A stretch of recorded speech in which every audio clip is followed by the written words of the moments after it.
liberty, and justice for all. Good morning. Welcome to this December 4th Board of Commissioners meeting. The first item is public comment, and I see a group of red here that we've had for a few different meetings, so I'm assuming someone wants to come to the mic and give a little presentation this morning.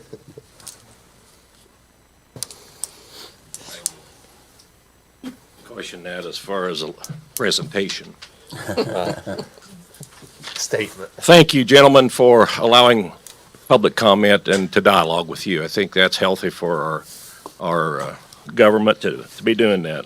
My name is Kent Need. I'm a retired farmer and landowner, along with my wife Kathy. Farmed in Owen Township for many years, and then 5 years ago we moved to Rossville and became a townie. I began, and you know why I'm here, because I'm representing the people from Rossville. I became involved after observing the project near Kilmore, which is approximately 2 miles from where our home farm was. The project in White County, south and west of Monticello, and then the project up in northern Pulaski, Newton County in the Kankakee River Basin. And I saw a large amount of productive agricultural land being removed from production and put under solar panels. That gives me concern. You've heard the various comments of people from our group, the safety risk to the Milner healthcare, possibility of the town growth being inhibited, the aesthetics involved, and there are other concerns, and you know what they are, you've heard them. But my ongoing concern is the removal of the large amount of productive land being converted into use for other than ag production. Now, we've seen, and you guys know, there's residential development, industrial development, civic development, and recently now solar developments. And you see, you can see that I like to eat. That's not a hidden quality in me. But the large amount of land, I feel, being converted into developments, and that includes solar developments, it reduces the likelihood of the potential food supply, I think, in the future for this country and the world. We're not just talking about here in this place. And to give it some kind of a basis, in 2000, the year 2000, and I have to look at my notes here, there were 943 million acres of farmland that spanned in the United States. That's a lot of land. And you think, well, we can never run out of food because we keep increasing our potential of removing production from that. By 2022, the farmland acreage had dropped to around 893.4 million acres, and that's a 49 million acre drop just in 22 years. If the trend continues, what's going to happen? And we see that happen, I think, across the country, and we certainly can't limit that to solar production. That we know that, or solar projects, we know that. But the trend is what I'm talking about here. Now, I can't speak for you, or I can't speak for anyone else, any of these people, but I'm a little concerned for my grandchildren and maybe their kids of being able to obtain an ample food supply at some point in their life. I think that's a real concern, and the owners of this proposed project near Rossville, I've done a little bit of research, an investment firm that purchases large acreages in order to, and their stated aim is to acquire large acreages to remain in agricultural production to ensure an adequate food supply for the future of this nation. And I think that's a real, I think that's a real concern that they do that. I mean, I believe that they really feel that way. But yet their CEO of that company stated just recently that the largest opportunity, the biggest opportunity that company has is to purchase those acres and then put them under solar panels. And that concerns me when I hear that. I think there's a conflict there in their desires. And so that's what I'm here for. Just seems that conflict. I don't want to bring them down because I believe in land use being the owner's prerogative. I really believe that. But at the same time, when it impacts other people, then I think we have to consider what we're doing. I just urge you gentlemen, and I know you're in the hot seat, to consider the long-range ramifications of permitting land to be removed from agricultural production, food production, and looking, should this project move forward, I urge you to keep that in mind. Thank you. Thank you, Mr. Need. Gentlemen, any comment? I got two comments to make. The first, at some of our previous meetings, we had discussed, we hadn't heard from the town council of Rossville, and we did receive an email from Dave Sievert, Bill Croto, and Jack Fingerly opposing this and laying out their concerns. And they stated that there was a new council going to be sworn in at the beginning of the year, so they were just expressing the current council's concerns.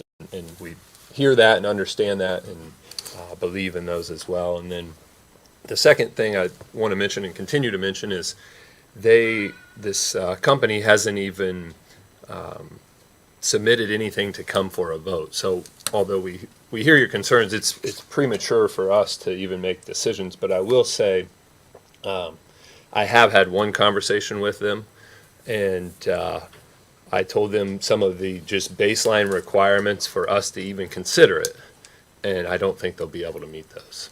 So that's just for consideration, not a yes, not a no, but for consideration for us to take it in. So I think one of the big concerns that you mentioned a little bit, Kent, was, and that we have in particular, is just the fact that it's a investment firm that is utilizing land in Clinton County as a true growth investment forum, rather than similar to Hardy Hills, where we had a lot of local landowners. And so to me, that's kind of at the top of the major concerns with it, outside of just the general stuff and the location. So with that, we'll move on from there. But thank you for coming.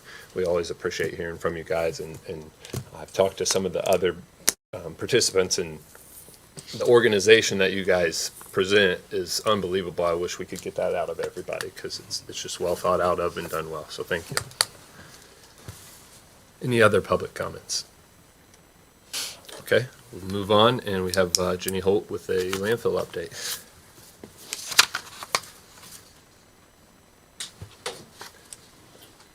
Doesn't look like Jenny, but Morning, Jenny. Dan. I'm not Jenny. We have Dan with an update. I'm Dan. I've been the OM at Walnut Creek Landfill since July. Just a few updates from us. We got November 17th and the 20th, we hired K&K Outdoor to clean from Highway 28 and 39 all the way down south, about a 6 mile stretch out to Frankfort, clean up that trash from the transfer trucks coming through. Want to try and keep our community clean, so doing what we can there. We'll try to keep up on that as best we can. We repaired and seeded the north, south, and west slopes of the landfill. So hopefully spring will be nice and green and lush for everybody to look at. We also have, we discussed 300, getting that mowed, get that cut down last time I was here. Yeah. We have a contractor coming out in the spring. Once everything dies down, they'll come knock that down for us, and we'll be able to maintain it after that. Okay. We don't have the equipment right now to do that on our own. And then just our most recent item inspection went good. We had no violations. Everything was in order, so looking good there. Very good. what we got. Any questions, comments? I have a couple questions, but go ahead. Go ahead. You I'm look like good. you're getting ready to fire. No, not at Okay. Dan, what's your position? I am the OM, Operations Manager. Okay, all right. So I've had a constituent reach out very recently and point a couple of things out to me, and I had forgotten. But there are a couple of good questions. In our agreement, it says that if somebody from Clinton County wants to dump, that is $10 to dump. but when they go to dump, they're being charged more than $10. So is there a way for us to remedy that? Probably fees, so I'd have to pull the agreement, but Yeah. I believe there's, maybe I have to look. Yeah. But it's probably, that's probably the difference, is the $10 plus the fees. Okay, but that's not what Yeah, the that's not- agreement says, yeah, I don't so, know. Okay, I have to. okay. We'll have to pull that out. Yeah, so that's one thing we need to, $23 is the charge. okay. For a pickup. Road. And then the second thing is, and this is probably,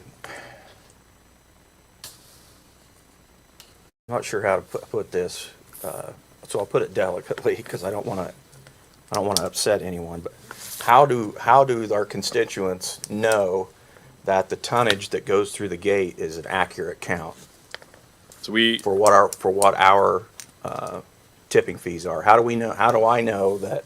You see what I'm saying? How do I know that a truck comes through and you say it's got 10 tons on it? How do I know it had 10 tons on it? we have a tonnage report on the scale. Every time any vehicle goes across that scale, it's weighed, Okay, and then there's an outbound weight. And Okay. that difference is what and then do we get that? we can pull it. We can Okay. pull We it get it up. monthly. We get the monthly Right. tonnage, but the kind of, I can answer this a little bit.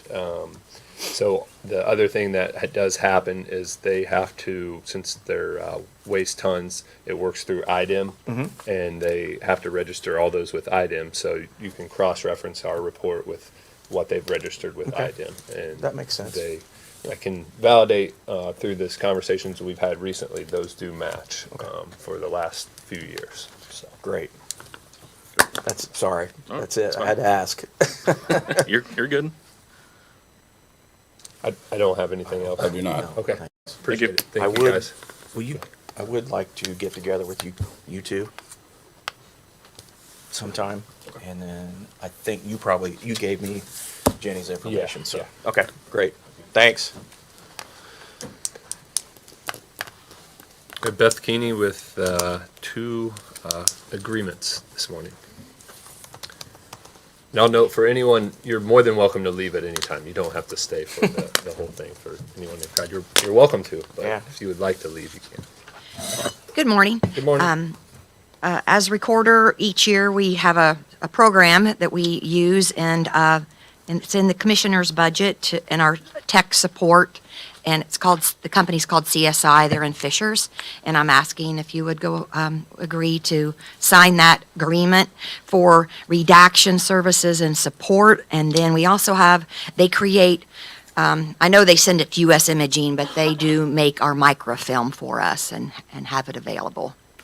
It looked the same as the previous report. Yeah, that's right. just a little higher price per Yeah. page, but we have less volume, so, Okay. okay. Gentlemen, anything? I'll make a motion, we approve the agreement with CSI. Second. All right, motion carries 3-0. Thank you very much. Thank you.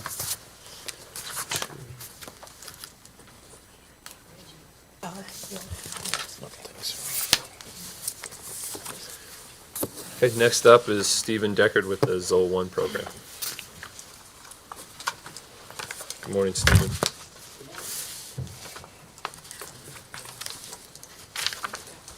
So,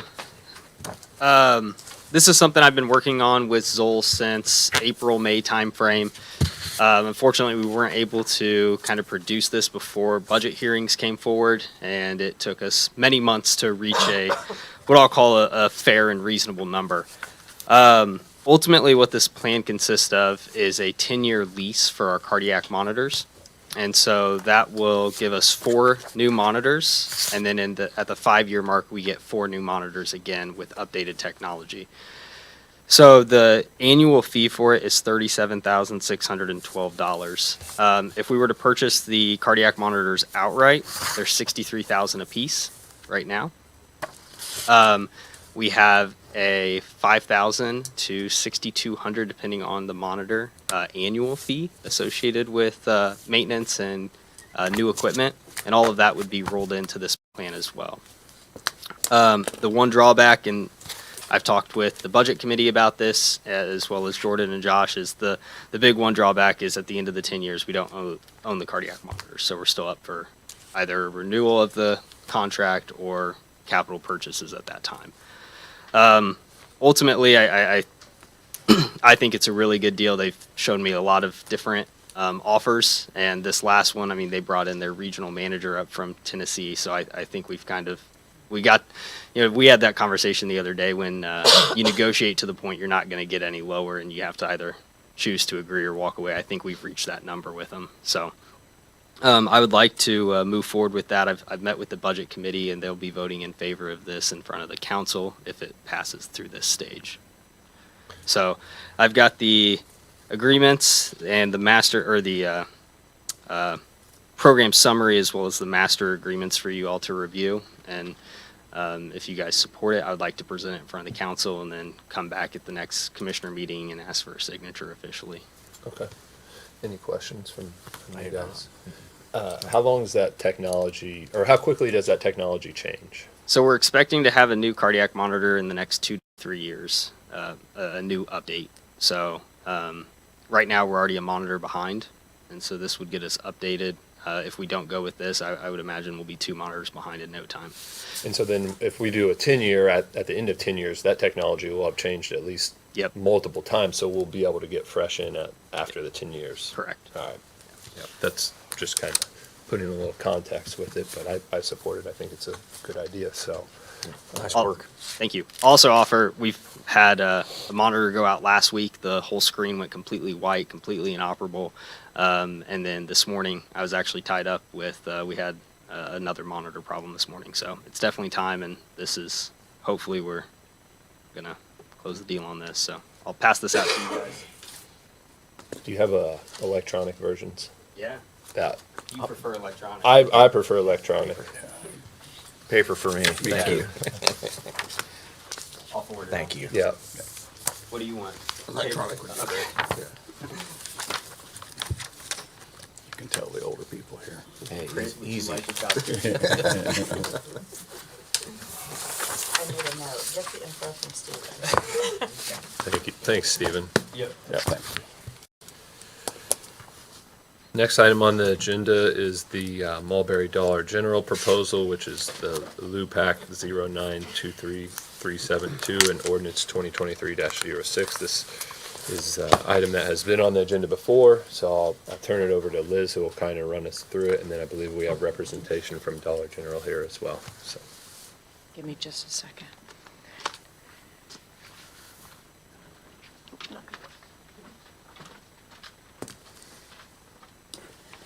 Okay, apologies. Good morning.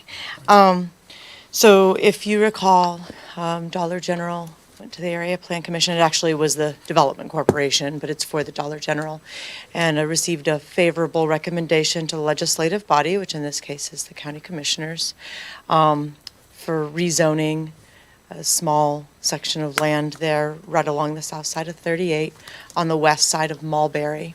And when it came before you the first time, there were some drainage concerns unique to this particular situation. We were also still waiting on signed commitments, as the Plan Commission had recommended some from their hearing process. So the commissioners chose to continue it.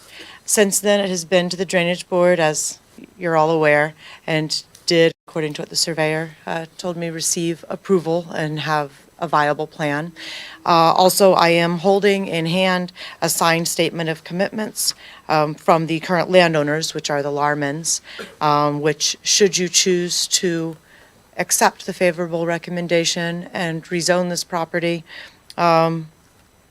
then this authorizes me to walk straight up after your meeting and record this, which then means the commitments are enforceable by both you and the area plan.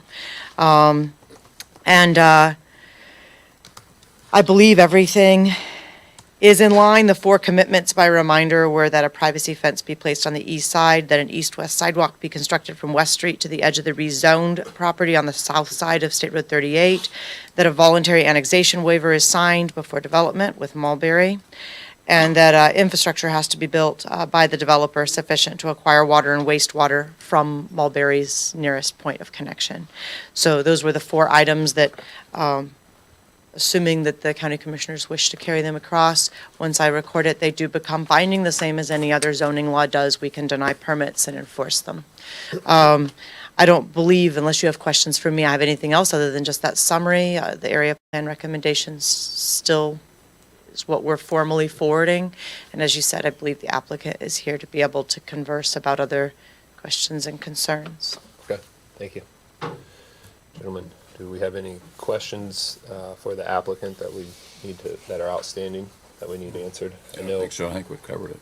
And we did receive a lot of feedback from this. I would say overwhelmingly, the majority from town of Rossville board as well as the individuals was that they were for this. Mulberry. Or Mulberry, sorry. Rossville's on my mind. I saw the shirt. It's a bunch of red. Mulberry. Yeah.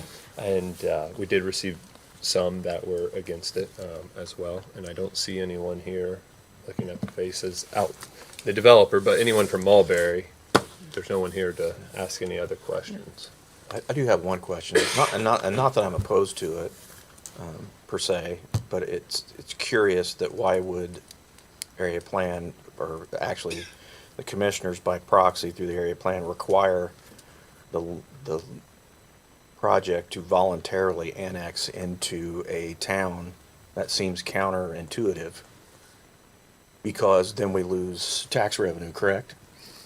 So At a county level, but it would go to Mulberry. my understanding is both entities tax once annexed, so the overall tax rate of the property goes up. But that aside, I can answer the question from an ordinance perspective, irregardless of the taxation side, since in Indiana, zoning and taxation aren't directly connected. Yeah, I understand that. So the ordinances require that if you're within 300 foot of a sewer or water source, you must hook up or the property is not developable, period. Septics tend to almost universally in Clinton County run on the edge of failure because of our very high water tables. And so then with that, not just unique to Mulberry, we also do this with Frankfort, Rossville, Colfax, Michigan Town, across the board. If you're within that 300 foot, most of those municipalities, if they're going to extend services, they want to know that at some point in the future, when or if it becomes advantageous to annex, that they will be able to voluntarily annex rather than having to fight an involuntary annexation. Many of them don't want to take it right away because the law allows them to charge a higher utility rate, which lets them get a return on investment. But once it's annexed, then that utility rate becomes locked, but then of course they get taxed. So my understanding is there's a strategic point for them, but area plan has historically, since the 70s, when sewer and water is involved, worked to make sure that when those utilities are extended, that part of the understanding is that when you're accepting utilities, should the community choose to annex you, you don't get to take the utilities and be able to develop on that premium piece of ground, but then scream fight and take everyone to court. Yeah, when they get wanna all pull that, you but in. It runs counterintuitive to how we operate, for example, at 28 and 65. If we would have a developer come in out there, we would not want them to annex into the city of Frankfort.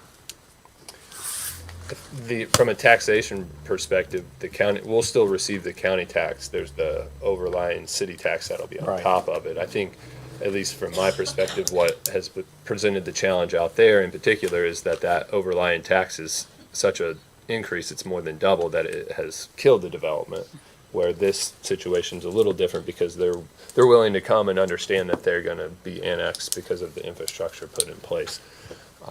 But I do see your point there. And then we lose control also. Well, I mean, I guess that depends on how you look at it. It is true, future rezonings, once annexed, would not come to the county commissioners. But Mulberry actually is a member of area plan, and they share the exact same ordinances with only a few very small changes that the unincorporated areas do. And area plan does still administrate for Mulberry, Rossville, Colfax, Kirkland, and the county. So in terms of the regulations themselves, in the case of Dollar General, they are identical, irregardless of which side of the line they're on. But it is true, if they wanted to rezone again to the zoning district and they had been annexed, then the final call would come from Mulberry, not from you if they annex.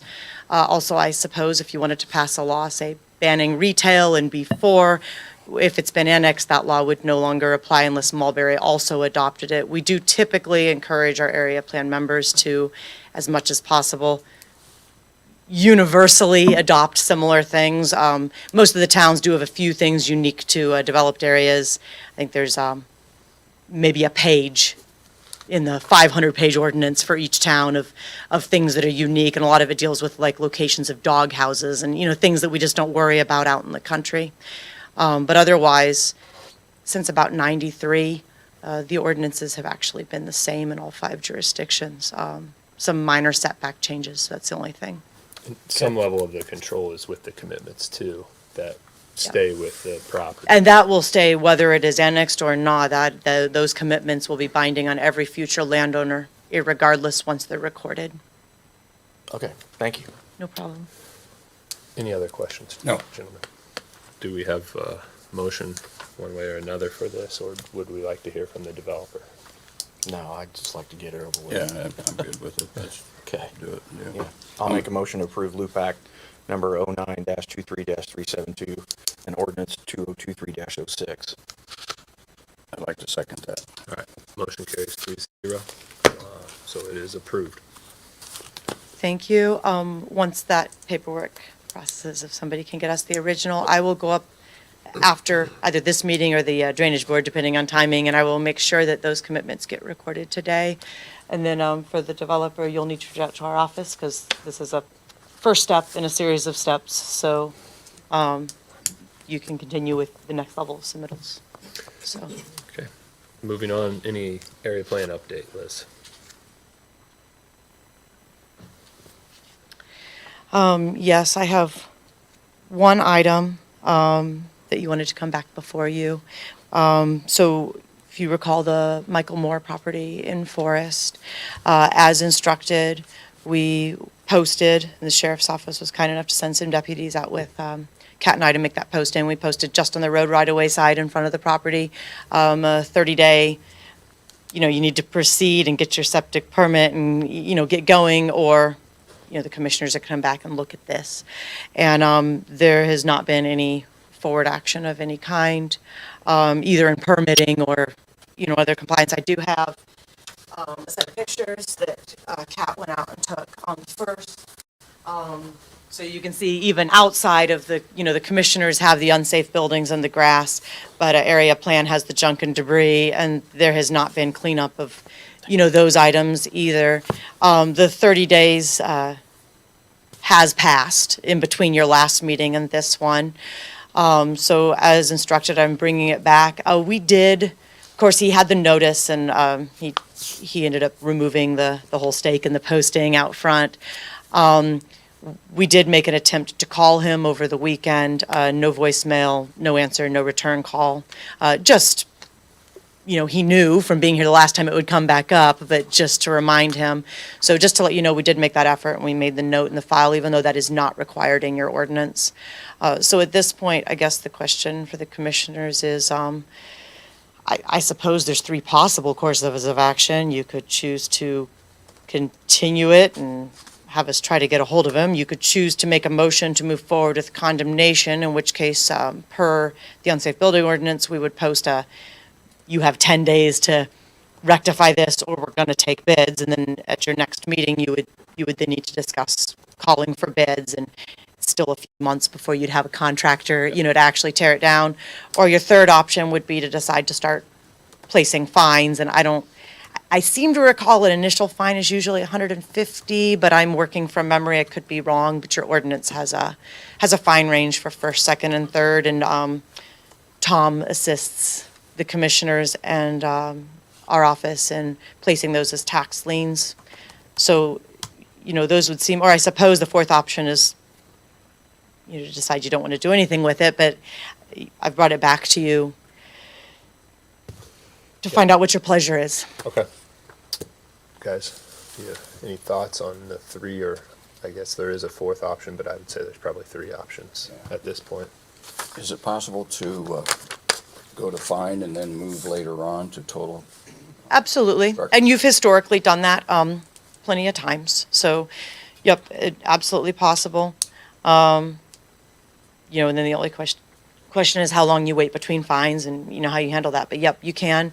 We've had, certainly had cases before where those fines have ultimately driven something through tax sale, and, but that's certainly an option. I think I err more for the condemnation, because we were pretty direct in our meeting that he showed up that that was the direction we were going to go. We have had the neighbors share their concerns that were valid, and again, he had an opportunity to show up today, and he did not, and we've seen no progress. So that would be my opinion, but open it up for thought from you, gentlemen. How long has this been going on now? Oh, man. 2018. Total, like 2018, it actually was before the commissioners previously, like years back, as an unsafe structure, back around the beginning of when he got it, and then, permits were pulled, and Back and forth. it's been a process. It's just been one of those, Just drags out. yep, and, for a variety of reasons, we say that. I'm not going to make a judgment on why or how or the nitty-gritty, but the ultimate facts are that, yes, it's been a period of time. And I sort of agree with Jordan in that, we've worked and tried and, tried one way or the other to work with this gentleman and try to get it cured over years. And he is aware, he did get soil reports in, so he could have, nobody was requiring him to completely repair the house in 30 days. He could have pulled his septic permit, gotten a plan in. And, on our end, he needed a little bit of engineering, but I know, well, for example, I have another illegal situation we tagged last week that is working through solving their problems. And they called somebody end of last week, and the engineer will be out tomorrow to give them a report. And I know from personal experience that engineer is not astronomical. He does a lot of residential work, so you're talking between $200 and $1,000 depending on the scope of what you're doing. When you're looking at $150,000 to $200,000 remodel, it's the cost of doing business. So I guess all that to say, it is physically possible in 30 days to get your information in and get your permits. And he had more than 30 days, Yeah. because it was August, and then how our meetings fell, and then we had a canceled meeting, and then finally at the latter half of October is when the discussion came before us, so, yeah. And I think we need a motion in one direction, whether it's condemnation, fines, or continuance. I'll make a motion to go ahead with condemnation, start getting bids. I'll second that. Okay, so what'll happen then is, Hold on, Liz. Motion carries I'm sorry. 3-0.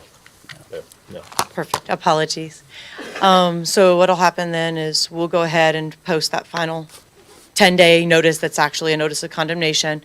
And then at your next meeting, I'll be asking you if you'd like to go ahead and officially call for bids, and then we'll be able to put together paperwork. At that point, if he, by some unknown set of circumstances was unable to make it today, he can of course come to your next meeting to Yeah. discuss that as well. Anytime. So I believe that's all I have unless you have something for me. I do not. No. Okay, perfect, thank you. Thank you.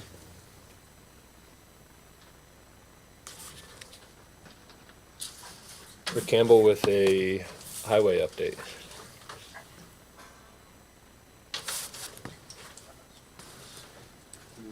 Morning, Rick. Morning, Rick. All right. We're hauling stone right now, and Bridge 55, they've got it torn out, and they've already started pouring cement for footers, so they're moving right along. Wow. Good. It's basically all I have Okay. for you right now. You sent some paperwork for Bridge 21. Yes. You have that with you for the signatures? I thought Jerry had it. No, she. I emailed you this morning and said that I couldn't download the files. Okay, I didn't get that then, I guess. We, I'll get it to you. Okay, if we need to, does it need a quick signature on it? I mean, we, probably does, or at least a motion. We need a motion, and then we do it. then we could get it signed after. So it's for the right-of-way. Is that Yes. correct? Right-of-way acquisition for Bridge 21. okay, I'll make a motion to give Commissioner President Brewer the authorization to sign Second. the right-of-way acquisition for Bridge 21. Motion carries 3-0. All right, we'll get it to Jerry and we'll get it signed so we can move forward with it. You might as well stay up, Rick, because you're going to be old business is material bids. So do you have a recommendation for the material bids? Just accept all bids. Accept all of them, so you have the option to utilize whatever. Yeah, So- accept all bids. The 73s went up like a dollar or two, and The 11s went up $2 and, hot mix went down $2, so that's a good thing. Good. Okay. Okay, I'll make a motion to accept all material bids. Second. All right, motion carries 3-0 on the material bid acceptance. Okay, moving on to new business. The first item, well, we'll lump them together, two items. We have from Envoy for the work that's being done at the courthouse and annex. We have pay apps. Let's see, this is the first one for the courthouse is for $429,599.70. And that is for materials that were ordered as well as the work on the exterior and development fees. So, all right. Do we have a motion to accept that? Did you want to do them both? Or? We'll just do them separated. Okay. I'm sorry, I thought you said we were gonna do I was, and then I. That's all right. I'll make a I motion to apologize. approve pay app number 1 for the courthouse. Second. All right, motion carries 3-0 on the courthouse. The second one is for the annex, and it's in for $1,333.29. It is for some of the dirt work done over there, as well as materials ordered and development fees. I'll make a motion to approve the annex pay app number 1. Second. All right, motion carries 3-0. I'm interested in building. So I don't know, is that building court or is that? It is. Or, Should be the building court. yeah, yeah. Don't want to argue with you. Yeah. I'm not trying to argue with you, man. Okay. Next up is the Braden purchase order. Let's see which this one's for. This is for, need a reminder, I believe, some items for central dispatch, correct, Jerry? Yeah. It's a finisher. Finisher. They had the finisher go out on their, it's a internal mechanism on the copier. So, You made that up. no, I think that's accurate. Oh, okay. Pretty sure. So it's for $1,212.12. Motion to Motion to- approve. Sorry. Get it, you got it. Motion carries 3-0 on the finisher for the copier.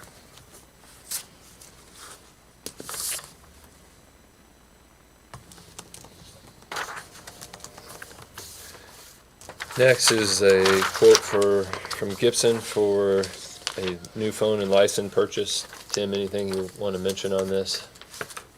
Basically, it's getting ahead of schedule.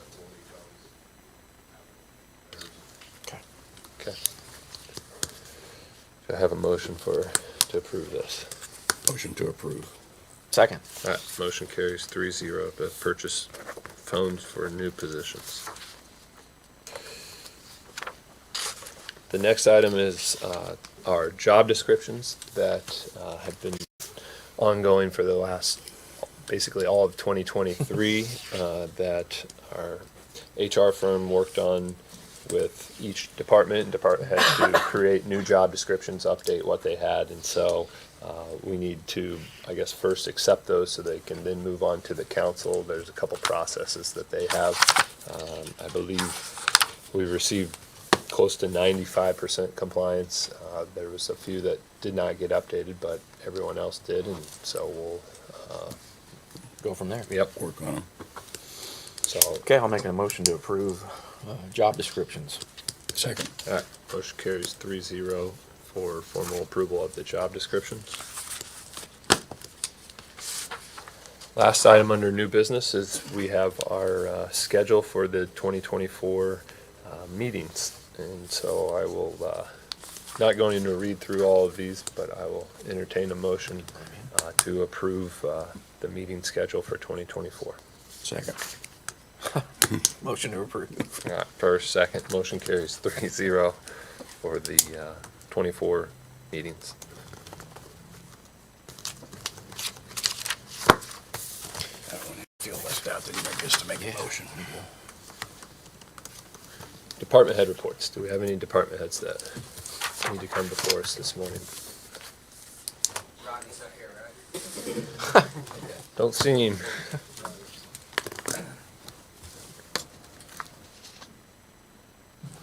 just one thing. We talked, I think Ashley had called Josh in regards to Cynthia Mawson. Cynthia is an employee for us, and she has had a lot of health issues, and she had a quadruple bypass this past Thursday, and a lot of our employees were asking if they could donate some sick time towards her. And I know Cecily came back and gave us an opinion from the HR that we would need a policy. So we have a bunch of meetings this month with commissioners, so, I mean, I'll let you guys address that, that's So all. I had not, Sheriff, you are correct, actually, I spoke to Ashley on, I don't know, it was the last day I worked, was it Thursday? It was last week. So, my intent was to have a administrative meeting with these gentlemen this morning after our drainage board meeting, Fantastic. to where we can discuss that. I don't think we can discuss a specific employee. Right. In a meeting, I don't think, but, so we'll go ahead. So I had planned on, speaking to them about that then, so I should have an answer later on, or a direction. So I support it. I know we've done it in the past without issue. I just know that we've gone to great lengths to update our handbook and have policies Absolutely. for everything. So So we just need I'll leave to that make with sure- you guys, Yeah, and I was yeah. just gonna mention, and I appreciate the conversation Yeah. anyway, regardless of the outcome, Yeah. and appreciate the thoughts. Yeah. I can add my 2 bits. We have done it twice in the past since I've been here, so I've been here 17 years. Those 2 instances were very, very critical, and it was a bad situation. Everything was documented, and I will say it was no one like from HR ever wants to do this. It is something that is kind of, you're walking in the weeds with all this stuff. There's more complexity to it than I think you realize. So we might have to talk to HR and have them really dig into it. The other thing that we have done in the past is take up collections, like here in the courthouse, and things of that nature to help. We might have to think outside the box. Sure. If we don't have a policy for it, GoFundMe's, different things. I'm not saying that they're not going to do it, I'm just saying that from talking with, there's a lot to dig through. And I know. I'll leave it with you guys. I That's know. your We've done side it of in the that. past with no issue. Okay. And I do appreciate it, and I know the family does, so thank you very much. Appreciate it. That's really all I have. Unless you have any questions, we talked about construction at the sheriff's office, getting things redone, the doors and the glass and everything's moving right along. So appreciate it, and stop in and come and visit, take a look. Okay, Appreciate you. thanks. Thank you. Any other department heads? I'm sorry. I just had one, and this was an award for Josh. It's Yeah? actually an award for all the commissioners, except Josh, you weren't there to receive yours. Oh, So thanks. this is for the opioid settlement and for the county doing such an outstanding team effort. Thanks. I'll tell you what, there were a lot of department heads, elected officials. Laura Archibald was fantastic for all the opioid settlement plans. So thank you for coming in and leading up everything and being an example for the state, and I do mean that. AIC said that Indiana, Christina Box was there, and she said, if you want to know how to do this to 91 other counties, go to Clinton County, because they've got it figured out. That's outstanding. Thank you, So, Brett. thank you, guys. Thanks, Brett. Jordan and I spent the money they gave to us for you. Thanks. You ready, Stephen?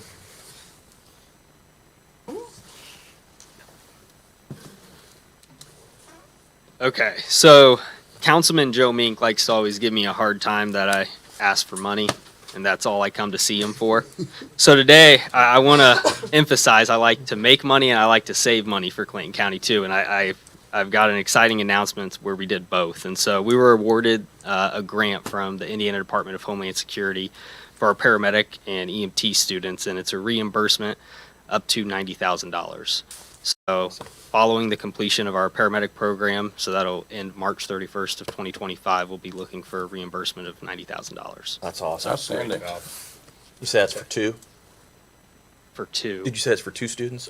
Oh, no, couldn't quite it's up to a total of 15 EMT students gotcha. and 9 paramedic students. And so we should fulfill that with our paramedic students right now. But if we don't, we'll roll it into our EMT students and we'll make sure we get every dollar of that. So, Cool. yeah. Nice work. Great job. And then 2 other things I want to address. One, the Boylston station.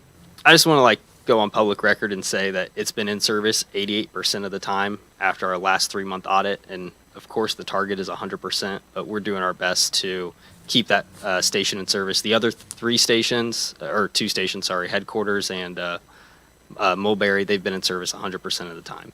So we've got 4 or 5 days we're looking at filling the gaps, and with the Tahoe being outfitted officially now and the old Chase vehicle being utilized, we actually just filled 2 shifts last week by using the Chase vehicle and keeping that station in service. So we're trying to get creative with it, and we're doing our best to meet that metric. So Thanks, Steve. Awesome. Thank you. Yep. And then one other thing, either I can send this to you electronically, or I don't know if you'll give me the blessing to do this, but we have to have training institution contracts and agreements with hospitals and various other clinical sites.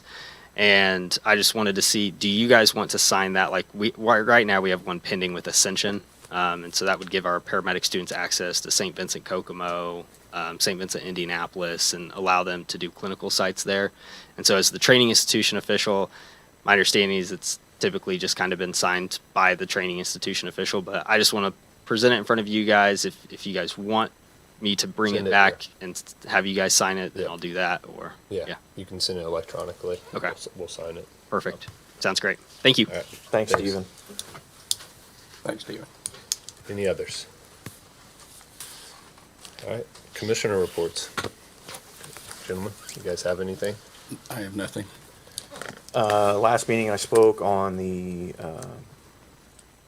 LEAP pipeline and how that could potentially affect Clinton County. And I think since then I sent you guys copies, or I believe I did, copies of their ordinance and their resolution on their moratorium. So that's something I'm still working on. That's something I feel pretty passionate about. So I think I'd like you guys to take a good look at that and start considering whether or not you would support doing that here. So Okay.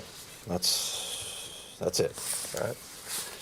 I don't have anything. Britt kind of took it, what I was going to mention. And Britt stole your thunder. Yep, stole the thunder. I'm so sorry. No, you did a much better job than I would have, so thank you. So we will go to our board business, which is claims and payroll. So the first claim we have is dated November 22nd for the amount of $29,390.31. Claim dated December 1st in the amount of $46,672.75. Biweekly claims dated December 4th in the amount of $369,535.84, and court claims dated December 4th in the amount of $11,340.05. Do I have a motion to approve claims? Motion to approve claims. Second. All right, motion carries 3-0 on claims. Next, in the matter of payroll, we have payroll dated November 17th in the amount of $508,169.22, and we have a EMS payroll from 11/17 as well for exactly $1,000. Motion to approve payroll. And second. All right, motion carries 3-0 on payroll. Lastly, we have our regular minutes from our November 20th meeting. Motion to approve minutes. And second. Okay, motion carries 3-0 on minutes. Our next meeting will be December 19th, right here. Is there any other business that needs to come before the commissioners? Okay, seeing none, I'll entertain a motion to adjourn. So moved. Second. Thank you. Third.